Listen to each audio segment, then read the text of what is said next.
بعد سنوات من الظلم خلف القضبان، القضاء الإسباني ينصف المغربي أحمد طموحي بتعويض تاريخي في واحدة من أكثر القضايا إثارة للجدل في تاريخ العدالة الإسبانية.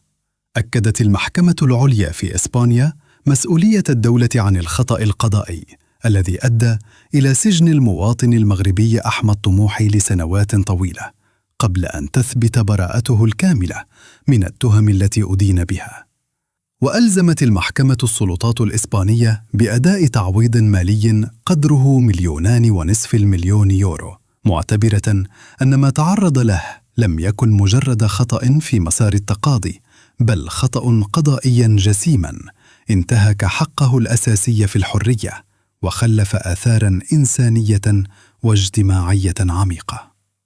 وتعود بداية هذه القضية إلى سنة 1991 بإقليم كاتالونيا، عندما تم توقيف أحمد طموحي المنحدر من مدينة الناظور وإدانته في عدد من القضايا الجنائية، استناداً إلى شهادات وتعرف بصري من بعض الضحايا، رغم وجود مؤشرات علمية وأدلة جنائية كانت تثير الشكوك حول صحة تلك الإدانات.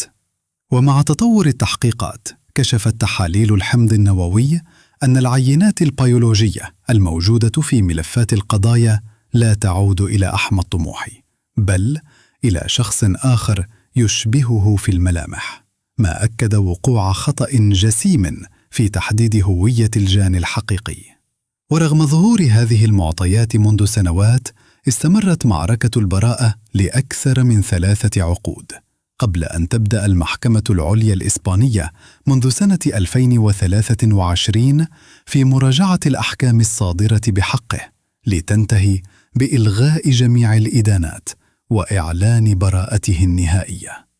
وأكدت المحكمة أن تجاهل أدلة جنائية حاسمة أدى إلى خلل خطير في مسار العدالة، مشددة على أن الحرمان من الحرية طوال هذه المدة تسبب في أضرار لا يمكن جبرها بالكامل.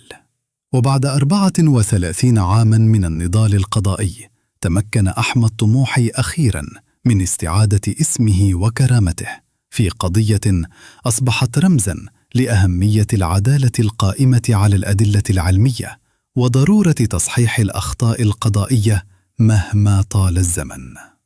راديو الجالية، صوت الجالية المغربية أينما كانت.